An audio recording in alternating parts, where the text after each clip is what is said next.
is where the rulebook ends and the real brand talk begins. Welcome to On Brand. Welcome to Off Script. Every great movement begins with a question. For Laduma Ngokolo, that question was simple. How can Xhosa aesthetics live in a modern world? What started as a university thesis would become Xhosa Africa, a global design house that turned traditional beadwork patterns into a contemporary language of pride and luxury. But this isn't a story about fashion, it's a story about leadership, the kind that understands that innovation without identity is hollow, and culture without evolution risks extinction. Laduma didn't chase relevance, he built it. His work challenges the notion that African design must imitate to compete. Instead, it defines, instructs, and leads. In this conversation, we explore what that journey has taught him about creativity, legacy, and the delicate art of scaling without losing soul.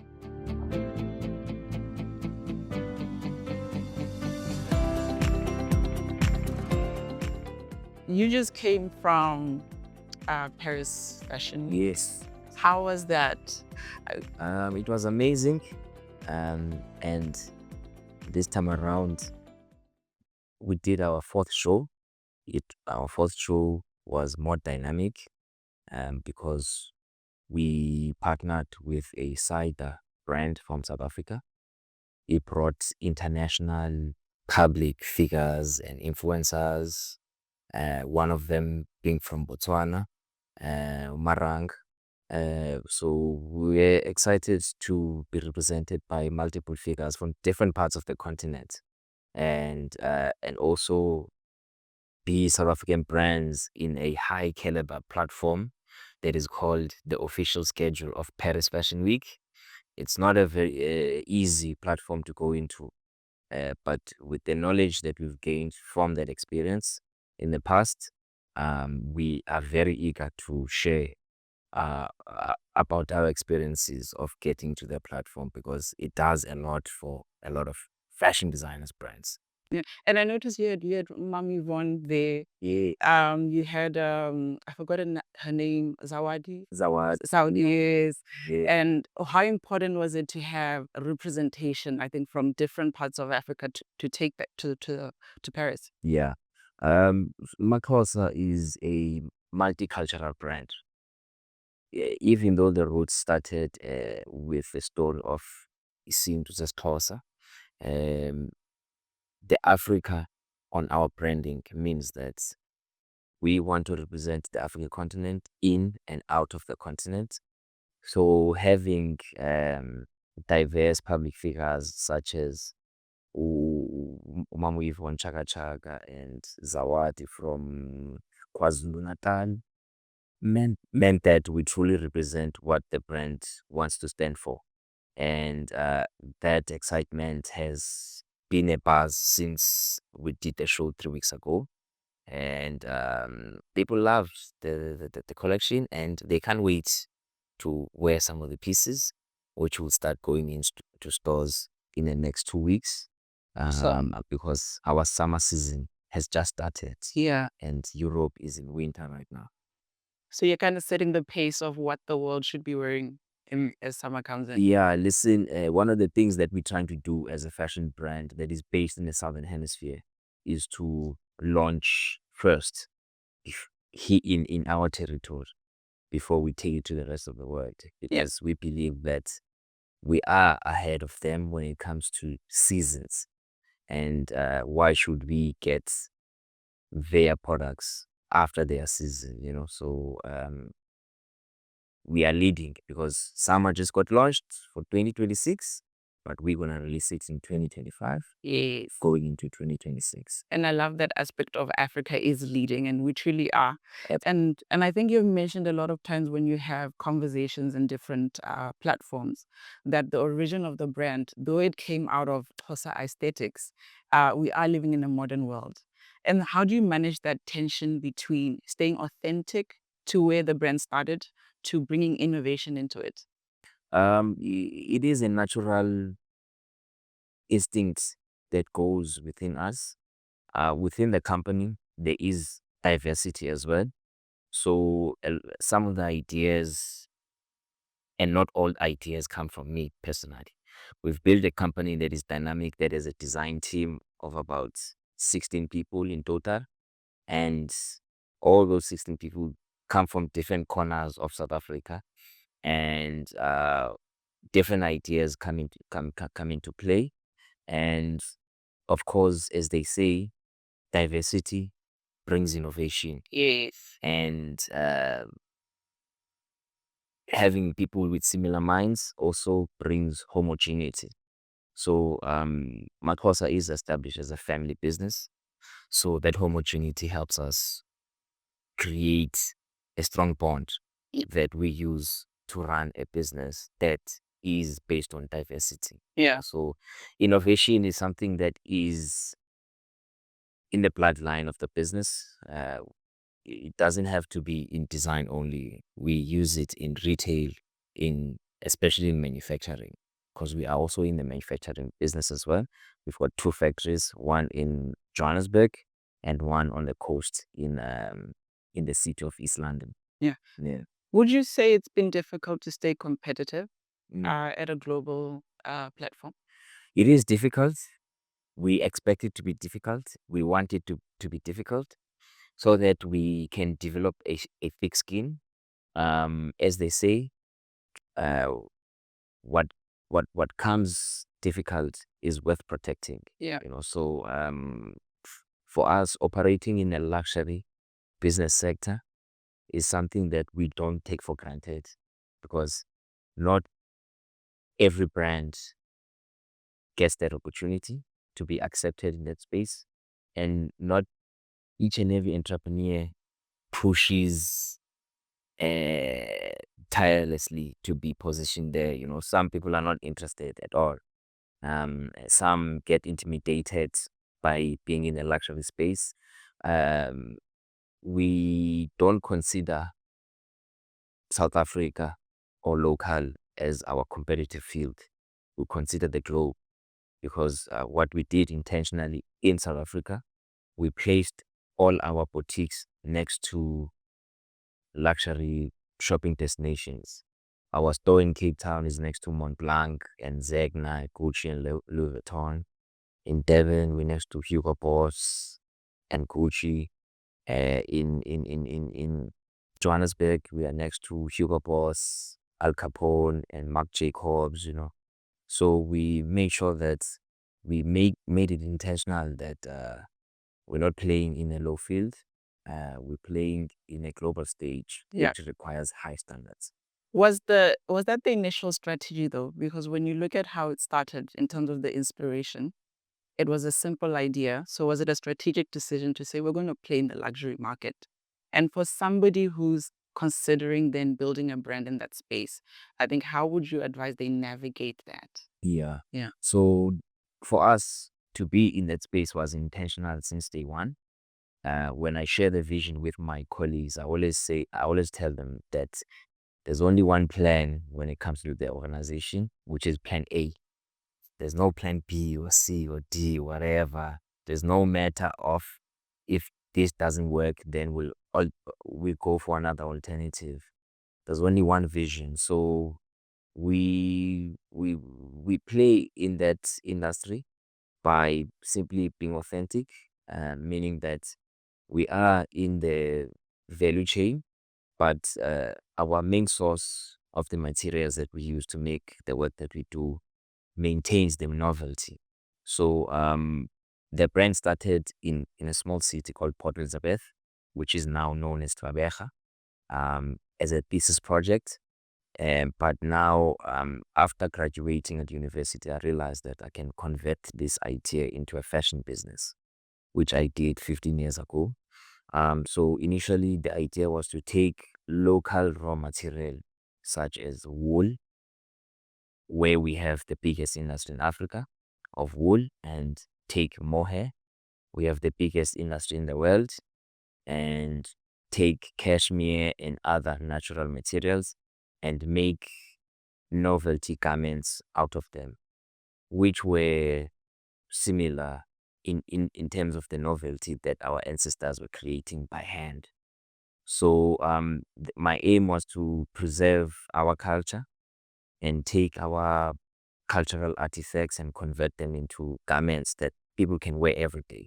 Yeah. I put a big emphasis on wearing the clothes every day Yeah. because I believe that as African designers, we shouldn't focus much on doing clothes for special occasions only, but for everyday use, because there's an economy behind that. Yeah. Um, Today, the organization employs more than 350 people who work in different departments, and manufacturing being the majority department of where we have our workers at. Yeah. And as South Africa / Africa was known to be a textile destination that has disappeared over the years, but premium and luxury manufacturing stands a good chance of sustaining jobs within that space. Yeah. And in preserving culture through your art, how do you make sure it's not repetitive?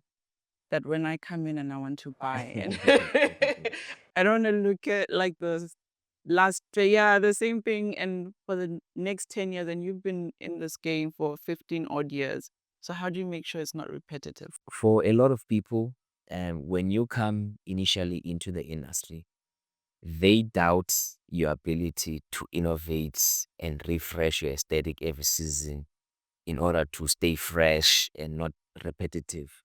But then at the same time, there is power in in repetition, because the repetition that you do every season keeps reminding people of who you are in terms of your DNA, I like so that. that they can be able to recognize you. A brand that does that very well is the two rival brands, which is Louis Vuitton and Gucci. You will always see a Gucci monogram in every collection that they do. You'll always see a Louis Vuitton monogram in every collection that they do. We do that as well. There's certain number of patterns that you will see in our collection every season, but then they will be showcased differently every time you see them. And that has brought momentum every season to our stores, to our social media accounts, to our showroom with public figures and normal people wanting to wear the latest. For instance, the latest collection that we launched in Paris, which is called Izipho Zabadala, which means gifts for the ancestors, is a collection that people want to wear Yeah. immediately, because the techniques that we did on it were unpredictable. And as they say in the creative arts, predictability is the enemy of creativity. So if you are unpredictable, you always keep people's curious eyes Yeah. always looking at you. Yeah. And it must be a thin line between balancing that authentic Makosa look versus not being predictable as well. I think playing around that, but what I love is that you can never mistake a Makosa original. Yeah, if you know what it is. Even 100 meters away. Yes. And I think and most people who go into this industry, they hope that they can follow the footsteps of what you have said in terms of navigating, whether it's supply chain or the retail experience. And you've taken it further to creating experiences, whether it's at events and so forth. What lessons can you share in terms of translating what you created originally for fashion into other avenues that they can express itself? Yeah. So what I can share is that these days, buying products is becoming obsolete a little bit, and this is something that we learned from university more than 15 years ago, that somewhere along the future in luxury, people are going to be less interested in products, but they would want to experience brands more. So people are more drawn to the experiences that brands have to offer. So therefore, even though we have stores, we create products, what we are focusing more on is creating experiences for our customers. So every year we have an event called the MXS Culture Fest. It's a festival where about 1,500 Makosa customers are invited to purchase a ticket to experience a fashion show, music, food, arts, and pop up all in one space in a farm in a remote area in Johannesburg. We've had that festival for the past 3 years now, and it's been growing every season. Yeah. And at that festival, we've had the likes of headline performances such as DJ Black Coffee performing there at the March one. We had multiple major artists from South Africa performing that we book. Our next one is in March 2026. But then what we do is that we take the fashion show that we did in Paris and do a South African version one, but 10 times bigger. Yeah. So our customers love that, and we invite them to these experiences. Yeah. And at least every quarter, we have about 3 or 4 experiences that people can attend um, of our own offerings that we do independently. And then we have other ones as extensions, So what I would advise is that fashion goes beyond the face value that people see. People are looking into the more transparency of each and every brand than the product that they have to sell. So it's more like creating a world that then the product can express itself in different ways. Yes, I, absolutely. I love that. We have a little game that we usually play with our guests. We call it Off Script. Okay. It's a little pop quiz. And no need to think hard, but it's just more trying to get into off the top of your head. Yes. Who is Laduma behind the brand? Yeah. What's a design or collaboration you saw that made you think, I wish that was a Makosa moment? Yo, design and collaboration. Wow, there's so many. Yeah. There's so many. You can give us more than one. Would be- I think there's a collaboration that a late designer called Virgil Abloh did with Nike, Yeah. where he did multiple collaborations with them and then put a tag on it. Beautiful. I've got a few of those, and he's also done sneakers with Louis Vuitton as well. I think Makosa would look nice at those form of products. Which one can I think? Nike, if you're listening. There's many. There's one that a designer called Kid Super did with Mercedes Benz. We've got a partnership with Mercedes Benz, but it's still a growing partnership. Where he did a one-of-one car with them. You never know. Maybe it might happen in the future. Yeah. So those are the type of collaboration that. I would buy a Mercedes Benz that's fully branded. Yeah. Is there something out of African heritage, a lesson that you can share that you've held close to you that business school can never teach you? Something that I've learned and I'm continuing to learn is that growth and getting to the ultimate destination that you want to get to, you will need influence and power to get there. And the ones that are there used influence and power to get there. As much as people think that money gets you there, I think money gets you somehow to that direction. But you are going to have to use diplomatic influence and use your power to influence spaces. And that is more powerful than marketing or connections or knowing someone that knows someone, as I grow in the entrepreneurial space, I'm learning that. Yeah. And I've heard in the grapevine that you're quite very easy to access. Whether it's a phone call on your DMs, I've seen people say, no, he responded to my DM. And I think it speaks to what you're saying, that creating those connections and access to collaborations where you never know who's going to hit You never down. know. Having had experience in retail, Johannesburg is a very dynamic city. You can never judge someone who walks into a store. Our store is at the Diamond Walk. Yeah. Which is considered an impossible destination to open a store at. We are literally the only African, if not the only Black-owned store in that space. And we've got this policy within our retail space that never judge a book by its cover. Yeah. A client can walk in with flip-flops, but could be the highest spending one of the day or the month or the year. Yeah. So an element of Ubuntu is a policy that we don't compromise within our spaces. People have to be welcomed with Ubuntu by all means. Yeah. Yeah. One would say you represent a moment in this generation, and the internet lives forever. These archives of what you're doing, and I think 100 years from now, people are going to reference back to your work. What is the one thing that you'd want them to understand? One thing that I would like people that listen to the content or the information that I share out there 100 years from now is that the point that I came in to prove was that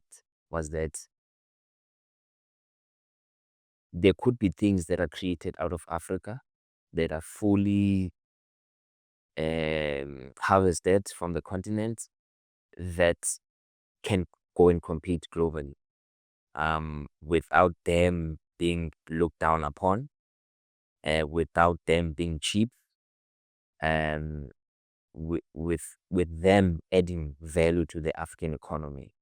Those three important aspects are the key pillars of what we want to achieve. We want to ensure that anything that we do is for the benefit of the African economy, is priced correctly, because we have a problem in the continent where an agent comes and buys something and then sells it to this person and that person and that person, but the originator gets the least income out of the value chain of that product. We live in a digital era, so we sell directly to consumers.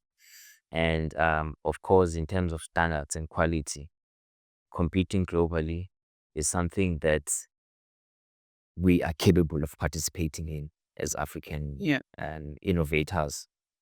So those key 3 points, I think, is something that will do a good turnaround strategy for the continent. Yeah. And because you're such an iconic brand, I think something that comes with it is being copied. I've taken a little trip to Small Street, even our Chinese stores. Yeah, I heard. And how does that then, what does that mean to you? Is it something that you view as a threat? Because they are making millions Yeah, no. out of copying you. Yeah. And on some aspect also, it shows the level of impact that your work is doing. I mean, how do you receive that when you see counterfeit products of your work? Yeah, initially it was intimidating. But for me, the people that responded to that issue are the customers. I think if the foot traffic or the interest declines from customers, that means that it is truly a threat. But then some of our customers gave us calls and ensured that, listen, we're not interested in what these counterfeit people are doing. Anyway, the quality and the standards of what they're offering is ridiculously unmatched. Yeah. And way below acceptable standards. And the pricing, of course, is 1%. If you calculate, it's literally 1% of what we sell at. And as I said, as an added value to our customers, we offer them an experience over and above the products, and we do have other offers that our customers get beyond just them purchasing a product. So with that said, it is doing a lot of awareness for us. Yeah. Counterfeit, yes, it's disgusting to watch, but it was a form of validation that we have entered a certain realm within the aspiration space. If there's one thing that is very difficult to achieve as a designer or anyone that's building a brand, is building aspiration. The counterfeits are there because we've built a product that is aspirational. Yes. And that validated that fact that we are aspirational from top down. So if someone that is way beyond, not even close to affording, wants to be part of it. Yes. Yeah. And I think that's a nice way to close our conversation. Thank you so much for joining us on Brand or Script. Thank you.